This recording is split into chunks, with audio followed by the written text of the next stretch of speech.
on avance dans le développement de la solution. Voici le circuit d'interface de niveau logique bizarroïde et voici le microcontrôleur.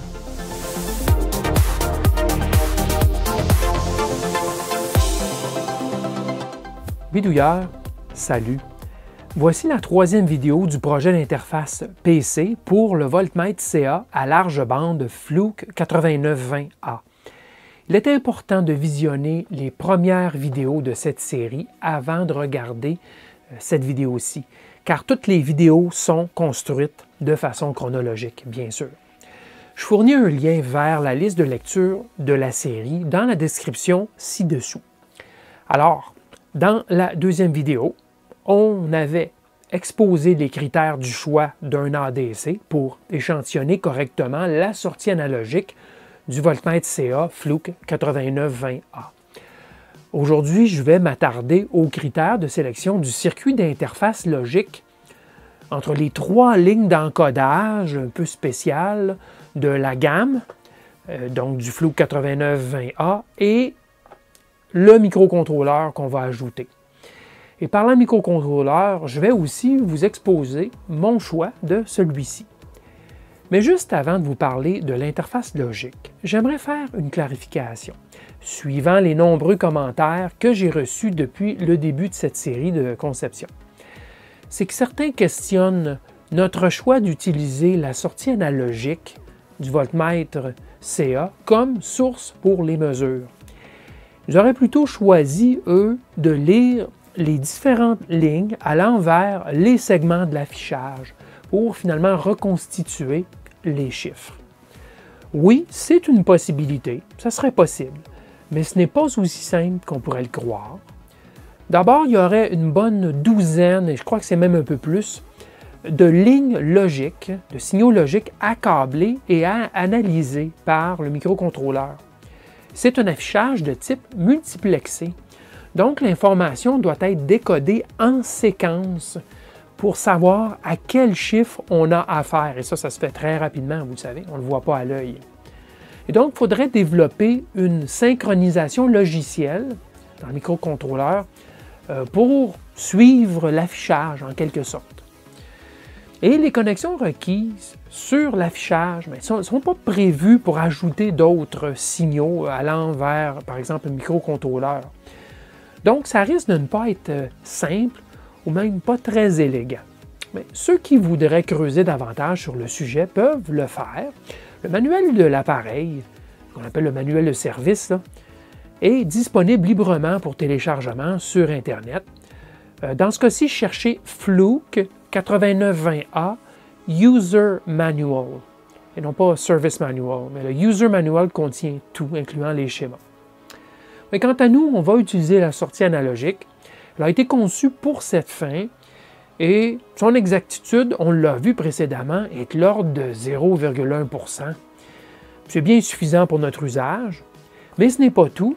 On va en plus implémenter une procédure d'étalonnage qui va en quelque sorte compenser tout écart significatif entre l'affichage à l'avant et la sortie analogique à l'arrière.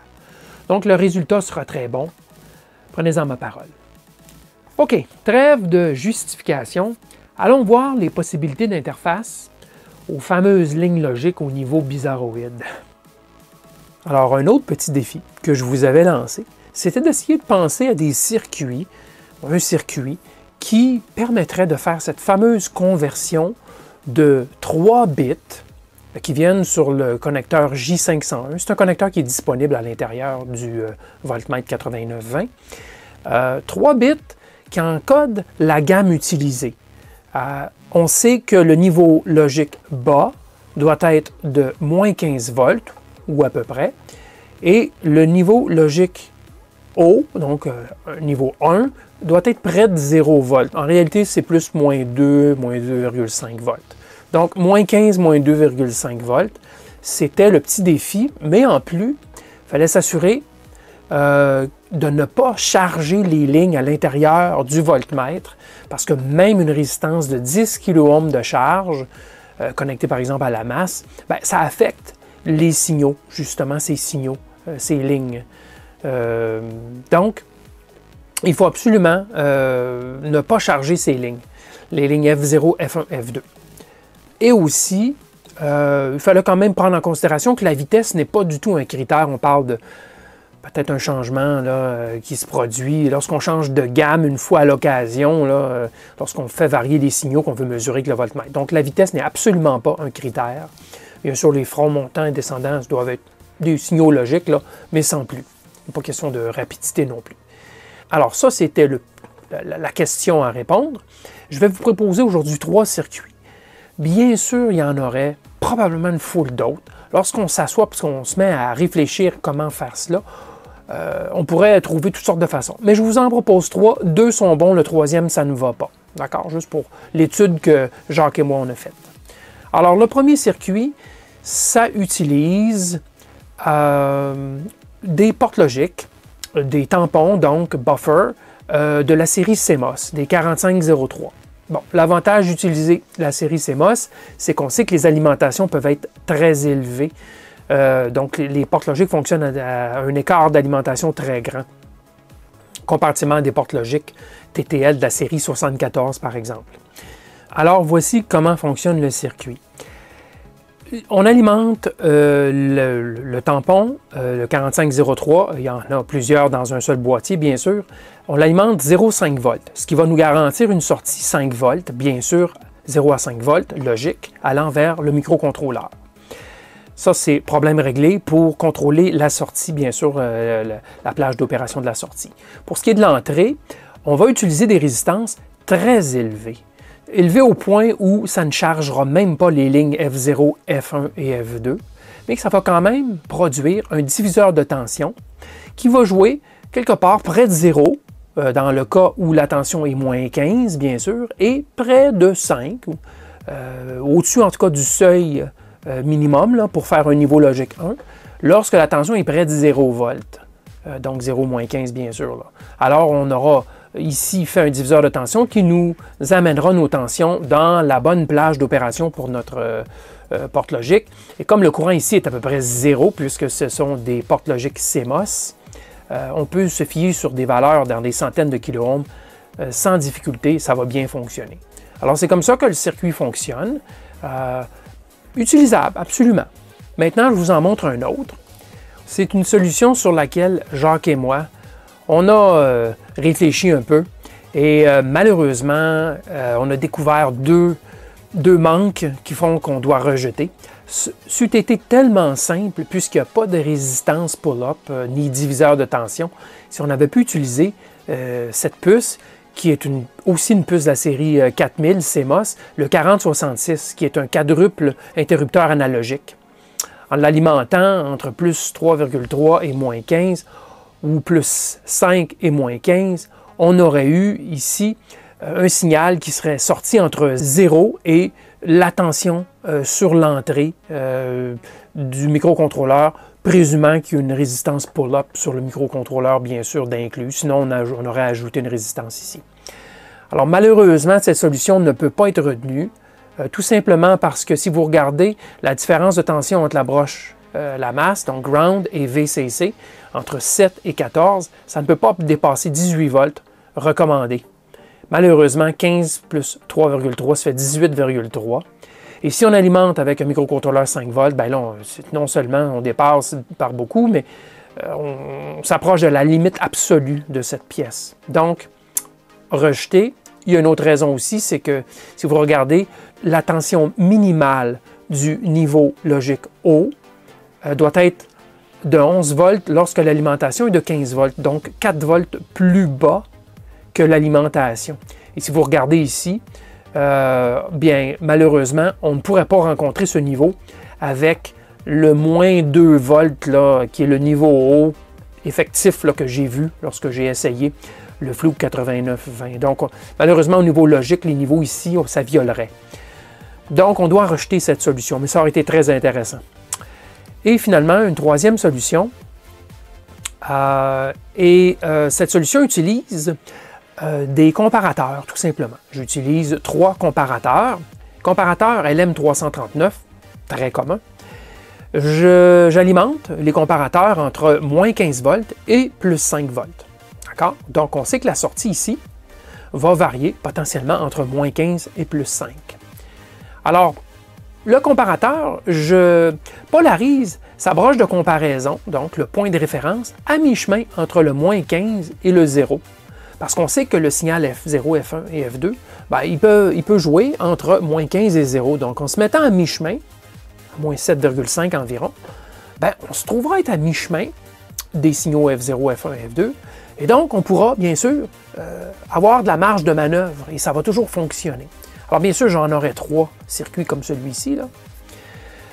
Et en sortie, ben, encore une fois, diviseur de tension dont les résistances sont assez élevées pour limiter le courant. Pourquoi? Bien, advenant que l'alimentation moins 15 volts se présente ici sur le comparateur, mais que le plus 5 n'est pas présent, on pourrait s'attendre ici à ce qu'il y ait un courant qui circule dans le comparateur. Donc, il y aurait un courant qui serait tiré ici. Alors, en mettant les résistances, une résistance de 47 kΩ, bien sûr, on limite les courants à quelques centaines peut-être 200 ou 300 microampères maximum. Et sachant qu'il y a des diodes de protection de toute façon dans les microcontrôleurs sur les entrées, alors on se trouve protégé, bien sûr. Mais il y aura moyen de faire encore mieux, c'est de s'assurer que l'alimentation plus 5 volts vient à peu près en même temps là, que le plus 15 et le moins 15. Donc, on va régler ce problème, mais en plus, il y a de la protection de résistance. Et bien, le diviseur résistif, bien sûr, ça, entre moins 15 volts et moins 2 volts, ça donne environ entre 0 et 5 volts, bien sûr. Le comparateur ici, c'est un comparateur à collecteur ou drain ouvert, si vous voulez. Donc, lorsque le niveau logique est haut, ce sera uniquement la résistance de pull-up ici qui amène aux 5 volts. Et lorsque le niveau est bas, le comparateur tire, en effet, le courant ici. Donc, on a notre diviseur de résistif ici qui va en amener notre tension près de 0. Alors, des 3 solutions, bien sûr, la numéro 2, je l'ai rejetée. Je vous ai mentionné qu'il pourrait y en avoir certainement un paquet d'autres. J'aurais choisi la solution numéro 3 après mes réflexions entre la 1 et la 3. La raison, c'est que la série 4000, ce sont des circuits intégrés qui prennent de l'âge beaucoup. Le 4503 est encore disponible, ceci dit. Il est encore vendu par des fabricants. Mais j'ai choisi la solution comparateur. Je crois personnellement, je trouve ça un petit peu plus élégant. Mais je vous avoue que c'est une question de préférence, de goût, beaucoup plus que de fonctionnalité parce que je sais pertinemment que le circuit numéro 1 fonctionne très bien aussi. D'accord? Alors ça, c'est débattable, c'est discutable. Alors j'ai choisi la solution numéro 3, celle-ci, et vous verrez dans le schéma dans la prochaine vidéo. Alors maintenant, on passe du côté du choix du microcontrôleur. Alors, les critères déterminants pour choisir le microcontrôleur, je les ai énoncés dans le passé, mais je vais les répéter ici pour être certain que c'est clair. Je voulais une interface USB vers le PC parce que je veux définitivement saisir les données et les traiter. Je veux au minimum que ça soit une lecture manuelle, c'est-à-dire que les données soient envoyées de façon crue, des valeurs qui arriveront comme sur un port série. On pourra les saisir si on veut avec un logiciel de communication ou on pourra aussi se créer un logiciel beaucoup plus poussé qui va pouvoir traiter les données brutes et faire des conversions, faire un étalonnage et ainsi de suite à même le PC. Donc, ce sera des données brutes. Pourquoi? Parce que c'est plus simple pour le microcontrôleur. C'est plus simple. Les calculs seront faits dans le PC. Ça permet une polyvalence, la création de logiciels dans le PC et des essais beaucoup plus rapides que de devoir télécharger le microcode dans le microcontrôleur à chaque fois. Et la puissance du PC est illimitée là, pour ce genre de calcul, peut-être de régression pour annuler les erreurs, des choses comme ça. Tandis que le microcontrôleur, là, il faut commencer à réfléchir un peu plus, s'assurer que les librairies mathématiques sont là et ainsi de suite. Tandis que le PC, c'est un jeu d'enfant. Alors, c'est pas requis les capacités de calcul intensif dans le microcontrôleur, ce qui va simplifier beaucoup le choix. En plus, on sait qu'on prendra un ADC externe, un convertisseur analogique numérique. Et donc, on élimine toute une gamme de microcontrôleurs pour lesquels on aurait pu s'attarder pour essayer de choisir un bon ADC. Ça simplifie beaucoup le choix du microcontrôleur. Les dimensions physiques aussi, c'est assez important. Ça devra être assez petit pour être intégré sur une petite plaquette. La plaquette aussi sera assez petite. Je présume là, de la grosseur d'une carte d'affaires, donc pas plus gros que ça. Donc il doit y avoir microcontrôleur et bien sûr l'ADC et tout le reste. Donc ce sera à l'intérieur du Fluke 8920A. Donc, une des possibilités, bien sûr, ce sera la famille Arduino, mais avant d'aller vite, trop vite, on va regarder toute l'offre qui, moi, m'appelle un peu. Bien sûr, le choix est illimité. Et souvent, ça vient à une question de préférence. Ou ça vient à une question de, je dirais, avec quel microcontrôleur êtes-vous le plus confortable, compte tenu que les besoins seront rencontrés. D'accord? Alors là-dessus, vous pourriez arriver avec toutes sortes de propositions et elles seraient très respectables. Moi, je vais ici en énumérer quelques-unes avec lesquelles je suis très confortable et à la fin, j'en choisis une. Alors, le STM32, oui, ça aurait pu être possible. Par contre, ces 32 bits et sa puissance ne sont pas requis nécessairement parce que ce sera lecture d'un port I2C et envoie de la donnée tout simplement sur le port USB. Le ESP32, bien sûr, il amène la Wi-Fi et Bluetooth, mais j'ai énoncé dès le départ du projet que ce n'était pas requis, que je voulais une interface USB et par surcroît, le blindage à l'intérieur. Le blindage du Fluke 8920A est assez élevé pour s'assurer qu'il n'y a pas de bruit qui pénètre. Donc, si vous mettez un ESP32, il faudrait que vous pensiez à une antenne externe. Trop complexe, je n'aime pas personnellement non plus les connexions Wi-Fi pour ce genre d'application. Peut-être que vous auriez une application pour laquelle vous auriez besoin d'un ESP32 pour des lectures à distance. Ce n'était pas un objectif du côté de Jacques et de moi, donc je vais balayer ça du revers de la main. Alors, microcontrôleur PIC, oui, absolument, ça aurait pu, sauf que l'USB n'est pas intégré sur un PIC tout seul. Sur certaines plateformes qui contiennent un PIC, peut-être, mais le PIC tout cru, tout seul, il n'y en a que quelques-uns dans les PIC 8 bits, là, et c'est trop complexe. Alors, il y a bien sûr plus simple, vous l'auriez deviné, la famille Arduino est beaucoup plus simple. Par contre, le Arduino Uno est trop gros pour placer ça sur une plaquette. Et déjà, loger ça à l'intérieur du 8920A, ça serait un plus gros défi. Alors, l'Arduino Nano est, à mon avis, là, le choix ici par excellence. C'est bien suffisant, ces 8 bits seront capables de faire le travail. On utilise un ADC externe, donc pas de problème. Il y a un connecteur mini USB d'intégrer, donc ça sera très facile d'intégrer ça, puisque le connecteur est en porte-à-faux, donc il dépasse de la bordure. Donc on pourra faire une protubérance à l'arrière du Fluke 8920. On aura directement accès au connecteur USB, ce qui simplifie beaucoup les choses.